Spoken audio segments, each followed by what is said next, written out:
Study IQ IAS, अब तैयारी हुई अफोर्डेबल। नमस्कार दोस्तों, अगर आपको याद हो 2019 में जब आर्टिकल 370 का एब्रोगेशन किया गया था, उस समय जम्मू कश्मीर और लद्दाख को अलग कर दिया गया था। लेकिन इसमें खास बात यह थी कि जो लद्दाख ये आप देख रहे हो पूरा, इसमें कोई भी असेंबली नहीं होगी, बस एक यूनियन टेरिटरी होगा। इसमें किसी प्रकार की असेंबली नहीं होगी जैसे नई दिल्ली में आपको देखने को मिलती है। वहीं जम्मू कश्मीर में असेंबली के साथ उसको यूनियन टेरिटरी बनाया गया है।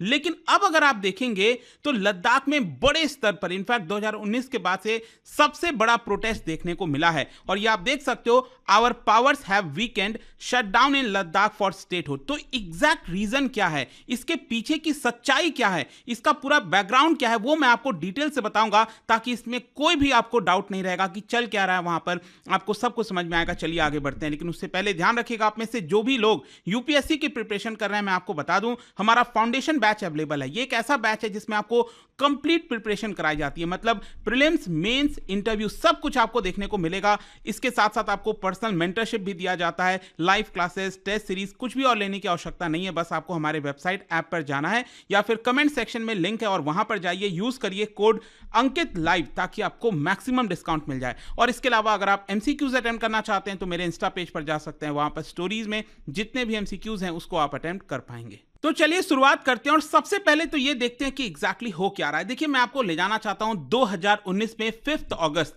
आप सभी को याद होगा जब लद्दाख को एक यूनियन टेरिटरी डिक्लेयर किया गया था, तो पूरे लद्दाख के जो लोग थे ना, वो बहुत ज्यादा खुश थे। सड़कों पर, स्ट्रीट्स पर, हर जगह खुशियां देखने को मिल रही थी, क्योंकि लोगों की लंबे समय से डिमांड थी कि इसको यूनियन टेरिटरी, मतलब कि इसको जम्मू कश्मीर से अलग रखा जाए। और इसीलिए वहां पर काफी ज्यादा उत्साह देखने को मिल रहा था। लेकिन करीब 5 साल के बाद अब अगर आप देखोगे तो वहां पर जो लोगों का डिमांड है वो ये है कि यहां पर हमें एक स्टेटहुड का दर्जा चाहिए, मतलब एक राज्य का दर्जा चाहिए। ये डिमांड लगातार वहां पर आ रही है। और इसके साथ साथ एक ट्राइबल स्टेटस भी मिलना चाहिए अंडर 6th शेड्यूल। और ये दोनों जो चीजें हैं वो मैं आपको आगे बताऊंगा। लेकिन साथ साथ आप देख सकते हो कि अपने डिमांड रखने के लिए बड़े स्तर पर प्रोटेस्ट किया गया। इस तरह की, मतलब कि हजारों की संख्या में जो लोग हैं वो स्ट्रीट्स पर निकलकर सामने आए थे और देखिए नारे लगा रहे थे, बहाल करो, लेह चलो। तो बेसिकली उनका डिमांड यहां पर यही था, एक्टिविस्ट का, रेसिडेंट्स का, कि वो यहां पर चाह रहे थे कि स्टेटहुड वापस लाया जाए। वैसे अगर हम बात करें यहां पर प्रोटेस्ट कौन कौन कर रहे थे, मैं आपको बता दूं, लेह के जो बुद्धिस्ट मेजॉरिटी जो लेह है और मुस्लिम मेजॉरिटी जो कारगिल है, दोनों। देखो अगेन यहां पर मैं आपको मैप दिखाता हूं, ध्यान से देखिएगा, ये आपको पूरा देखने को मिलेगा लद्दाख वाला एरिया। लेकिन यहां पर आपको दो चीजें ध्यान में रखनी है। ये जो येलो कलर में आप पूरा देख रहे हो, ये आपका लेह हो गया, ठीक है। और ये जो आप देख रहे हैं ना यहां पर, ये वाला पार्ट, ये है आपका कारगिल। तो जो लद्दाख वाला, ये वाला जो एरिया है लद्दाख वाला येलो कलर में, यहां ये बुद्धिस्ट मेजॉरिटी है। और ये जो आप देख रहे हो पर्पल कलर में, ये आपका मुस्लिम मेजॉरिटी है, जिसको कारगिल कहा जाता है। तो दोनों ही लोग, चाहे वो कारगिल हो या फिर लद्दाख के लोग हों, दोनों ही यहां पर प्रोटेस्ट के अंदर शामिल हुए थे। और दोनों के जो रिप्रेजेंटेटिव हैं, लद्दाख के जो रिप्रेजेंटेटिव हैं आप देख सकते हो, ले एपेक्स बॉडी, और कारगिल के रिप्रेजेंटेटिव हैं कारगिल डेमोक्रेटिक अलायंस। उन दोनों ने यहां पर पार्टिसिपेट किया। इसके साथ साथ आपको पता है सोनम वांगचुक, काफी फेमस है, आपको पता ही होगा, उन्होंने भी इस पूरे प्रोटेस्ट के अंदर जो है अपना भागीदारी दी। और सिर्फ यही नहीं, इनफैक्ट अगर आप देखेंगे तो लद्दाख से जो पूरा यूनियन टेरिटरी है, वहां से एक एमपी चुनकर आते हैं। और वो एक एमपी इस समय बीजेपी के हैं और वो भी काफी फेमस हुए थे अपने स्पीच वगैरह की वजह से। तो उनका नाम है जामयांग शेरिंग नामग्याल। तो उन्होंने भी यहां पर कुछ हद तक ये मांग रखा और सेंटर से कहा कि हमें जरूरत है, लद्दाख का जो लैंड है, एम्प्लॉयमेंट है और जो कल्चरल आइडेंटिटी है, उसको सेव करने की जरूरत है। ऑब्वियसली बात है, वो बीजेपी से हैं और सेंटर में बीजेपी ही पावर में है, तो वो डायरेक्टली इस चीज को नहीं, लेकिन कहीं ना कहीं वो इनडायरेक्ट तरीके से बोलने की कोशिश कर रहे थे। खैर, यहां पर आप समझना है कि इसका सिग्निफिकेंस क्या है, ये मायने क्यों रखता है। देखिए, यहां पर सबसे इंपॉर्टेंट है कि पहली बार ऐसा नहीं है कि स्टेटहुड को लेकर आवाज उठ रही है। पिछले 2-3 साल से छोटे छोटे स्तर पर आवाज उठी है, लेकिन इतना बड़ा प्रोटेस्ट अभी तक देखने को नहीं मिला 2019 के बाद से। और मायने इसलिए भी रखता है क्योंकि अभी आपको पता है लोकसभा का चुनाव होना है। फिर आपको पता होगा कि जम्मू कश्मीर में यहां पर चुनाव होगा। देखिए, जम्मू कश्मीर यूनियन टेरिटरी है, लेकिन वहां पर असेंबली है, तो साल भर के अंदर मोस्ट प्रॉब्ली आप कह सकते हैं कि वहां पर भी चुनाव होने वाले हैं। तो लद्दाख को ऐसा लगता है कि कहीं ना कहीं उसको भी यहां पर रिप्रेजेंटेटिव की जरूरत है, ठीक है। तो इसी की वजह से यहां पर आपको पता होना चाहिए कि ये इतना ज्यादा मायने रखता है। खैर, अगर हम लद्दाख के बाइफर्केशन की तरफ जाएं तो थोड़ा सा मैं आपको बैकग्राउंड बता देता हूं ताकि आपको और ज्यादा क्लैरिटी मिल जाए। 2002 और 2003 से ही अगर आप देखोगे, जो कारगिल वाला युद्ध हुआ था उसके जस्ट 1-2 साल बाद लगातार वहां से डिमांड उठ रही थी कि उनको एक तरह से नेग्लेक्ट किया जाता है जम्मू कश्मीर सरकार के द्वारा, क्योंकि पहले लद्दाख जम्मू कश्मीर एक ही था, उसको हम जम्मू कश्मीर राज्य कहते थे। तो उनका हमेशा से यह मांग रहता था लद्दाख के लोगों का कि जो जम्मू कश्मीर की सरकार है वो ज्यादातर जम्मू कश्मीर वाले एरिया में फोकस करती है और जो पूरा लद्दाख वाला एरिया है उसको एक तरह से नेग्लेक्ट कर दिया जाता है। और इसी की वजह से उनकी डिमांड उठती थी कि हम जम्मू कश्मीर से अलग होना चाहते हैं। चलो यहां तक तो समझ में आ गया। और फाइनली 2019 में जब आर्टिकल 370 एब्रोगेट किया गया तो लद्दाख के करीब 2.74 लाख पॉपुलेशन वो काफी ज्यादा खुश हुए थे इस बात से लेकर कि चलो फाइनली वो जम्मू कश्मीर से अलग हुए और यहां पर उनकी अब आवाज सुनी जाएगी और जो उनकी डिमांड थी लंबे समय से, जो भी उनकी मांग थी, उसको पूरा करने का कोशिश किया जाएगा। लेकिन जो उनकी खुशी थी ना, वो कुछ ही महीनों के अंदर आप कह सकते हो धीरे धीरे डेस्परेशन और एंगर में बदल गई। और आज की डेट में आप समझिए कि लद्दाख का कोई भी रिप्रेजेंटेशन, मतलब एक एमपी चुनकर आते हैं वो तो चलो ठीक है, हम समझ गए, मेंबर ऑफ पार्लियामेंट, लेकिन इसके अलावा अगर आप देखोगे पहले क्या होता था, चलो जम्मू कश्मीर जो पूरा राज्य होता था उसमें से जो एमएलएज हैं कम से कम 4 एमएलए चुनकर जाते थे, फिर 2 लेजिस्लेटिव काउंसिल में जाते थे, तो वो अपनी एटलीस्ट कम से कम आवाज उठा सकते थे। आज लद्दाख के लोगों का यह कहना है कि हम अपनी आवाज कहां उठाएं। अभी तो क्या होता है, सेंट्रल गवर्नमेंट लेफ्टिनेंट गवर्नर के माध्यम से ब्यूरोक्रेट्स की मदद से जो पूरा एडमिनिस्ट्रेशन है लद्दाख का चलाती है। और इसीलिए लद्दाख का यह कहना है कि हमारा जो नेगोशिएटिंग पावर है सेंटर के साथ वो एक्चुअल में कम हो गया, जो उन्होंने शायद सोचा नहीं था। उनको लग रहा था कि वो अगर अलग हो जाएंगे तो एक तरह से यहां पर उनको और ज्यादा ऑटोनॉमी मिलेगी और उनकी बात सुनी जाएगी, लेकिन एक्चुअली में अब उनको ऐसा लगता है कि नहीं, उनकी खुद की भी सरकार होनी चाहिए और खुद के चीफ मिनिस्टर होने चाहिए। जैसे जम्मू कश्मीर में आपको पता है भले ही यूनियन टेरिटरी है, लेकिन दिल्ली की तरह वहां पर भी आपका सरकार बनेगा जब इलेक्शन होगा। खैर, अब क्वेश्चन यहां पर यह है कि प्रोटेस्टर्स के द्वारा किन चीजों की डिमांड की जा रही है। देखो 4 मेन डिमांड है जो आपको ध्यान में रखनी है। सबसे पहला डिमांड है स्टेटहुड का, कि उसको स्टेटहुड का दर्जा दिया जाए, राज्य बनाया जाए।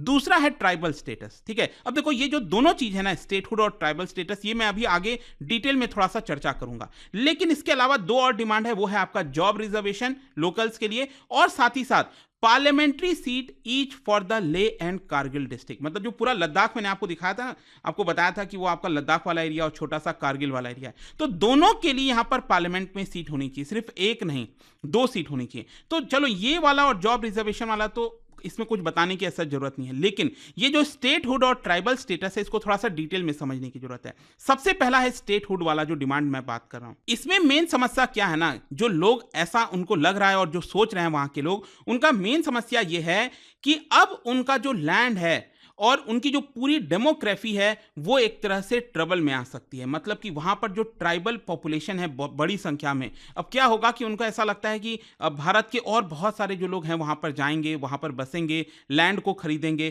क्योंकि अब वो एक तरह से यूनियन टेरिटरी बन गया है, वहां पर उनको एक स्पेशल स्टेटस नहीं दिया गया है। तो यहां पर वो चाहते हैं अल्टीमेटली कि लेजिस्लेचर होना चाहिए, मतलब कि उनका प्रॉपर रिप्रेजेंटेशन होना चाहिए। उनका ऐसा कहना है कि लद्दाख एक फ्रेजाइल इकोलॉजी है, वहां का जो एनवायरनमेंट है वो बहुत ज्यादा फ्रेजाइल है, अगर उसके साथ छेड़छाड़ किया गया थोड़ा भी तो उसकी वजह से वो प्रॉब्लम में आ सकते हैं, वहां के लोग प्रॉब्लम में आ सकते हैं। और एक्चुअली उनका ये कहना है कि देखिए जो सेंट्रल गवर्नमेंट है वो तो दिल्ली से एक तरह से निर्णय लेती है, तो वो हमारी समस्या को कैसे समझेगी। तो हम चाहते हैं कि एक तरह से जब ये राज्य बन जाएगा तो हमारे जो चीफ मिनिस्टर होंगे, जो हमारे एमएलएज होंगे, वो हमारी समस्या को ज्यादा बेहतर तरीके से जानते हैं और उस हिसाब से डेवलपमेंट होगा। लद्दाख का ये कहना है, वहां के लोगों का कहना है कि देखिए हम भी डेवलपमेंट चाहते हैं, लेकिन सही तरीके से डेवलपमेंट चाहते हैं। जो डेवलपमेंट भारत के बाकी हिस्से में होता है वो सेम डेवलपमेंट लद्दाख में नहीं हो सकता, ये वहां का कहना है। और एंड आप देख सकते हो यहां पर एक मेमोरेंडम भी सबमिट किया गया था लद्दाख रिप्रेजेंटेटिव बॉडीज के द्वारा टू द होम मिनिस्ट्री, और पिछले साल ये सबमिट किया गया था। उसमें उन्होंने कहा था Ladakh rich history, strategic importance, environmental significance, similarity with other north east states, ये बहुत इंपॉर्टेंट रीजंस है जिसकी वजह से हमें स्टेटहुड देना चाहिए, ये उन्होंने मेमोरेंडम में कहा था। और मैं आपको बता दूं, अगर स्टेट बनाना, एक नया राज्य बनाना है, तो ये आपको मिलेगा हमारे संविधान के अंदर जो आर्टिकल 3 है ना, उसमें पार्लियामेंट के पास हक है। पार्लियामेंट चाहे तो यहां पर नया स्टेट का निर्माण कर सकता है। भारत के इतिहास में आप देखोगे तो कई बार ऐसा इंस्टेंस आया है जब किसी यूनियन टेरिटरी को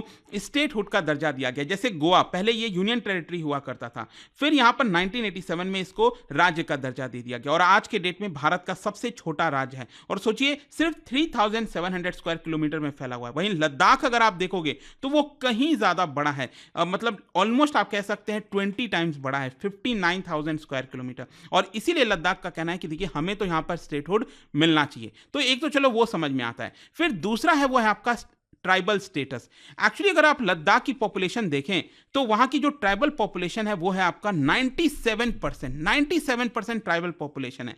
तो उनका ऐसा कहना है कि हम चाहते हैं कि हमें जो ट्राइबल स्टेटस वाले एरियाज हैं वही हक हमें भी मिलना चाहिए। अब क्या है ट्राइबल स्टेटस, अगर आपको पता हो, हमारे संविधान में 6 शेड्यूल है। एक तो 5th शेड्यूल है, वो मैं बात नहीं कर रहा हूं, मैं बात कर रहा हूं 6th शेड्यूल की। और ये 6th शेड्यूल आपको पता होगा, ये सिर्फ नॉर्थ ईस्ट के जो राज्य है वहीं पर देखने को मिलेगा। और उसमें से भी सिर्फ 4 ऐसे राज्य हैं जहां पर ये आपको 6th शेड्यूल जो है आपका लाया गया है। एक हो गया आपका आसाम, यहां पर आप देख रहे हो, जहां पर 2 रीजन ऐसे हैं, बोडोलैंड और कर्बी एंगलोंग, यहां पर 2 हो गया। फिर मेघालय, ऑलमोस्ट पूरा मेघालय आप कह सकते हैं, ये आपका जो है यहाँ पर 4 रीजन्स हैं। फिर इसके अलावा त्रिपुरा में हो गया और साथ ही साथ यहाँ पर मेघालय में हो गया। तो ये 4 राज्यों में 10 ऐसे जगह हैं, प्लेसेस हैं जहाँ पर 6th शेड्यूल लागू है, वहाँ पर स्पेशल स्टेटस दिया जाता है क्योंकि वहाँ पर ट्राइबल आबादी बहुत ज़्यादा है।